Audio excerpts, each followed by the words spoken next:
এই উম্মতের যারা দুর্বল, গরিব, অসহায় আছে তাদের মাধ্যমে আল্লাহ তাআলা ধনীদেরকে সাহায্য করেন। মুসনাদে আহমদে রাসূল সাল্লাল্লাহু আলাইহি ওয়াসাল্লাম উল্লেখ করেছেন, রাসূল সাল্লাল্লাহু আলাইহি ওয়াসাল্লাম বলেছেন সেখানে যে আলা ইন্নান নাসরা আলা ইন্না ফিস সাবরি মা তাকরাহু খায়রান কাসীর, নিশ্চয়ই ধৈর্যের মাঝে রয়েছে অসংখ্য অগণিত কল্যাণ, কিন্তু এই ধৈর্য ধারণ করাটাই তোমরা অপছন্দ করো। আলা ইন্নান নাসরা ফিস সাবরি, নিশ্চয়ই সাহায্য আসে ধৈর্যের মধ্যে। আর আলা ইন্নাল ফারাজা মিনাল কারবি, অন্যকে সাহায্য সহযোগিতা করার মাধ্যমে বিপদ আপদ মুসিবত থেকে উদ্ধার পাওয়া যায়। আলা ইন্না মাআল উসরি ইসরা, নিশ্চয়ই কঠিন পরিস্থিতির পরই আসে সহজ পরিস্থিতি। তো সুতরাং কঠিন পরিস্থিতি বেশি থাকে না, প্রথম দরকার হলো ধৈর্য ধারণ করা। ধৈর্য ধারণের মাধ্যমে আল্লাহ সুবহানাহু ওয়া তাআলার সাহায্য মুসলিমদের মাঝে আসে। দ্বিতীয়ত হলো আয়াবুদুল্লাহ, একমাত্র আল্লাহ সুবহানাহু ওয়া তাআলার ইবাদত করা এবং দুর্বলদের সমীহ করে চলা।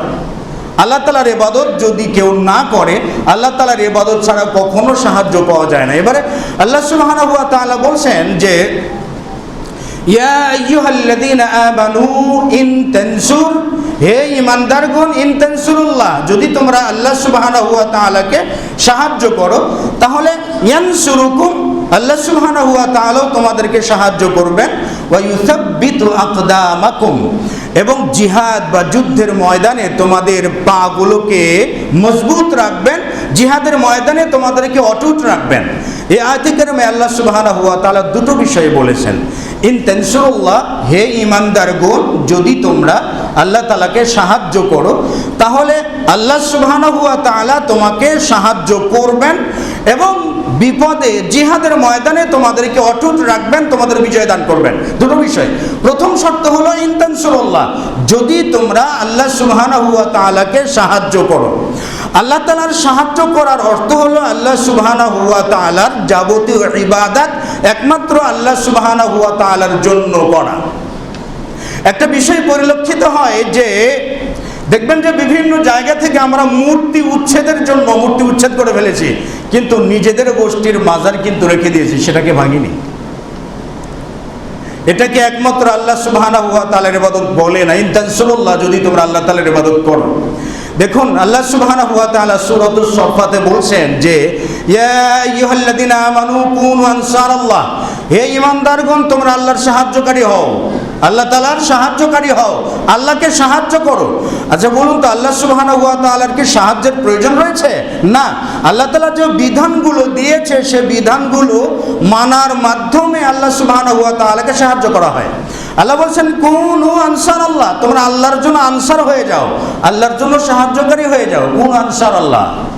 যখন ঈসা ইবনে মারইয়াম আলাইহিস সালাতু ওয়াস সালাম তিনি তার গোষ্ঠীকে বললেন কুনু আনসারাল্লাহি কিলা মান আনসার ইলাল্লাহ, ঈসা ইবনে মারইয়াম যখন বললেন মান আনসার ইলাল্লাহ, কে আল্লাহর সাহায্যকারী, তখন হাওয়ারিয়ুনা তখন বলে ফেলল যে নাহনু আনসারুল্লাহ, আমরা আল্লাহর সাহায্যকারী। ফাআমানাত তাইফাতুম মিন বনি ইসরাঈলা ওয়া কাফারাত তাইফা, বনি ইসরাঈলের মধ্যে এক দল ঈমান আনলো আর এক দল কুফরি করলো, মানে ঈমান আনা থেকে বিরত থাকলো। তো এই যে ঈসা আলাইহিস সালাতু ওয়াস সালামের সময় তিনি যখন বলছিলেন মান আনসার, কে সাহায্যকারী আল্লাহর জন্য, যারা তখন বলেছিল নাহনু আনসারুল্লাহ, আমরা আল্লাহ তাআলার সাহায্যকারী, তার মানে তারা যখন নিজেদেরকে প্রকাশ করেছিল, ঠিক অনুরূপভাবে মুহাম্মদুর রাসূলুল্লাহ সাল্লাল্লাহু আলাইহি ওয়াসাল্লাম যখন কুরাইশদেরকে দ্বীনের দাওয়াত দিচ্ছিলেন তখন কুরাইশরা দ্বীনের দাওয়াত গ্রহণ করেনি। দ্বীনের দাওয়াত যখন গ্রহণ করছিল না তখন নবী সাল্লাল্লাহু আলাইহি ওয়াসাল্লাম প্রতি হজের মৌসুমে, যখন হজের মৌসুম আসতো তখন কানা নবী সাল্লাল্লাহু আলাইহি ওয়াসাল্লাম ইয়ারিদু নাফসাহু আলান নাসি বিল মাওকিফ, নবী সাল্লাল্লাহু আলাইহি ওয়াসাল্লাম হজের মৌসুমে মানুষদের সামনে নিজেকে উপস্থাপন করতেন, উপস্থাপন করে বলতেন মা মিন আহাদিন ইয়াহমিলু লিকাওমি, এমন কেউ কি আছো গো যে আমাকে তোমাদের কওমের লোকের কাছে নিয়ে যাবে দ্বীনের দাওয়াত দেওয়ার জন্য, আমি দ্বীনের দাওয়াত দেব তাদের কওমের কাছে। লিআন্না কুরাইশান মানাউনি আন উবাল্লিগা কালাম রাব্বি, কেননা কুরাইশরা আমি যাতে আমার রবের বাণী প্রচার না করি এই জন্য কুরাইশরা বাধার সৃষ্টি করেছে। কুরাইশরা আমাকে দিনের দাওয়াত দিতে দিচ্ছে না। তো তোমাদের কেউ কি আছো যে আমাকে নিয়ে যাবে তার কওমের কাছে, তার স্বজাতির কাছে, আমি তাদের কাছে যে দিনের দাওয়াত দেব? এমন কেউ কি আছো?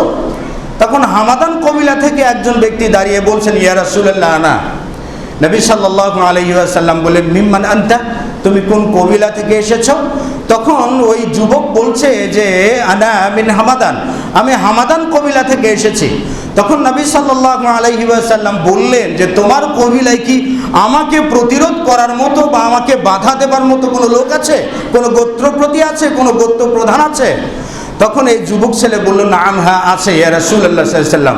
এই যুবক ছেলে নবী সাল্লাল্লাহু আলাইহি ওয়াসাল্লামকে বললেন, ইয়া রাসূলুল্লাহ, আমি আগামী বছরে আমি আপনার কাছে আসব এবং আমি আমার দল নেতাদের সঙ্গে আলাপ করব, আপনার বিষয়টা তাদেরকে জানাবো, আগামী বছরে আমি আপনার কাছে আসব।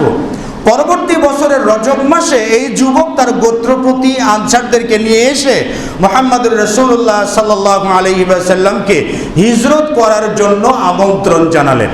এরপর নবী সাল্লাল্লাহু আলাইহি ওয়াসাল্লাম দিনের দাওয়াত দেবার জন্য আমন্ত্রণে সাড়া দিয়ে মদিনায় গেলেন দাওয়াত দেবার জন্য। তাহলে মক্কায় দাওয়াত দিতে পারছিলেন না, মদিনায় যেয়ে দিনের দাওয়াত দিতে গেলেন। এই জন্য নবী সাল্লাল্লাহু আলাইহি ওয়াসাল্লাম মানুষ খুঁজছিলেন। তাহলে আল্লাহর সাহায্য করার অর্থ হলো আল্লাহ সুবহানাহু ওয়া তাআলার বিধানাবলী মেনে নেওয়া এবং তার উপর আমল করা এবং সেই বিষয়টাই মানুষের কাছে প্রচার করা। সে বিষয়টাই মানুষের কাছে প্রচার করা। মানুষের কাছে প্রচার করার ক্ষেত্রে বাশশিরু, তোমরা সুসংবাদ দাও, ওয়ালা তুনাফিরু, ভীতি সঞ্চার করিও না মানুষদের মাঝে। তাহলে সুসংবাদের মাধ্যমে মানুষদেরকে দিনের দাওয়াত দেওয়া, দিনের উপরে অবিচল থাকা, এই বিষয়গুলোই হচ্ছে আল্লাহ সুবহানাহু ওয়া তাআলার পক্ষ থেকে সাহায্য পাওয়ার একটা মাধ্যম। যদি দিনের দাওয়াত না থাকে, নিজের মাঝে যদি আমালিয়াত না থাকে, নিজের বিশ্বাসে যদি কমতি থাকে, নিজের বিশ্বাসে যদি মাজার পূজা সঠিক হয়ে থাকে, নিজের বিশ্বাসে যদি আল্লাহ সর্বত্র বিরাজমান এটা যদি সঠিক হয়ে থাকে, নিজের বিশ্বাসে যদি আল্লাহ নিরাকার এটা সঠিক হয়ে থাকে, তাহলে এই ব্যক্তি জীবনে কখনো আল্লাহ সুবহানাহু ওয়া তাআলার তরফ থেকে সাহায্য প্রাপ্ত হতে পারে না। সে যাই হোক, তাহলে সাহায্য পাওয়ার দ্বিতীয় বিষয়টা হলো যে আল্লাহর ইবাদত করতে হবে এবং দুর্বলদেরকে রিআয়াত করতে হবে। মানে দুর্বলদের দেখাশোনা করা, দুর্বলদের সমীহ করা, দুর্বলদের সম্মান করা, দুর্বলদের মর্যাদা দেওয়া, এর মাধ্যমে আল্লাহর সাহায্য আসে। দুর্বলদের মর্যাদা না দিয়ে দুর্বলদের চামড়া ছিলে যদি ডুগডুগি বাজায় আর দুর্বলদের সামনে যদি বন্দুক উঁচিয়ে ধরে তাদেরকে হত্যা করে যদি বিজয় মিছিল করে, তাহলে এর মাধ্যমে কখনো আল্লাহর সাহায্য আসে না, কোনো দিন আসে না। মুসআব বিন সাদ রাদিয়াল্লাহু তাআলা আনহু বলছেন যে তিনি তার বাবা থেকে বর্ণনা করেছেন, তার বাবা সাদ তিনি মনে করতেন ফাদলান লাহু ফাদলাম মান দুনাহু মিন আসহাবিন নবী সাল্লাল্লাহু আলাইহি ওয়াসাল্লাম। সাদ রাদিয়াল্লাহু তাআলা আনহু মনে করতেন যে নবী সাল্লাল্লাহু আলাইহি ওয়াসাল্লামের অন্য যত সাহাবী আছে, গরীব সাহাবী আছে, অসহায় সাহাবী আছে, এরকম সাহাবীর থেকে সাদ মনে করতেন আমার মর্যাদাটা অনেক বেশি। এটা মনে করতেন তিনি। কানা লাহু ফাদলাম মান দুনাহু মিন আসহাবিন নবী সাল্লাল্লাহু আলাইহি ওয়াসাল্লাম।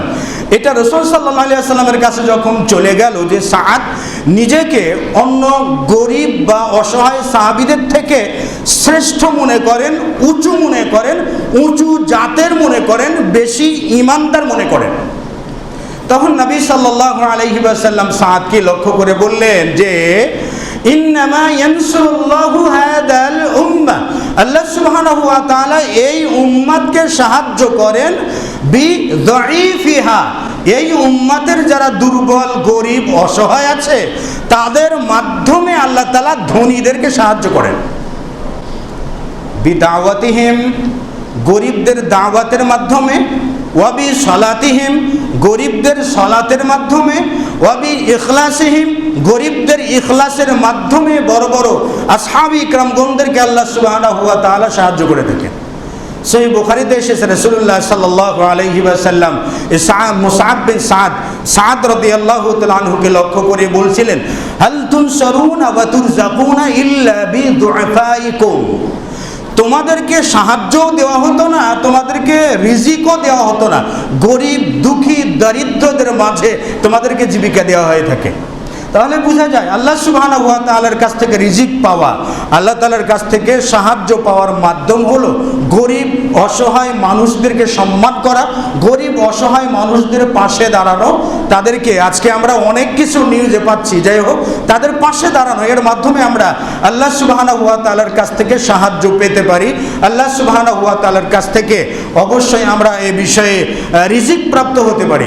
3 নম্বর বিষয় হলো আল্লাহ সুবহানাহু ওয়া তাআলার পক্ষ থেকে সাহায্য পাওয়ার জন্য যদি আমরা বলি আকান হাক্কান আলাইনা নাসরুল মুমিনিন, আল্লাহ সুবহানাহু ওয়া তাআলা সাহায্য করাটা আল্লাহ সুবহানাহু ওয়া তাআলার জন্য ওয়াজিব। ঈমানদার ব্যক্তিদেরকে সাহায্য করা আল্লাহ তাআলার জন্য ওয়াজিব, এটা আমরা সচরাচর বলি। আল্লাহ তাআলা ঈমানদারকে সাহায্য করবেন, কিন্তু ঈমানদারদের কি লাগে? একটা হলো দূরদৃষ্টি সম্পন্ন হতে হবে।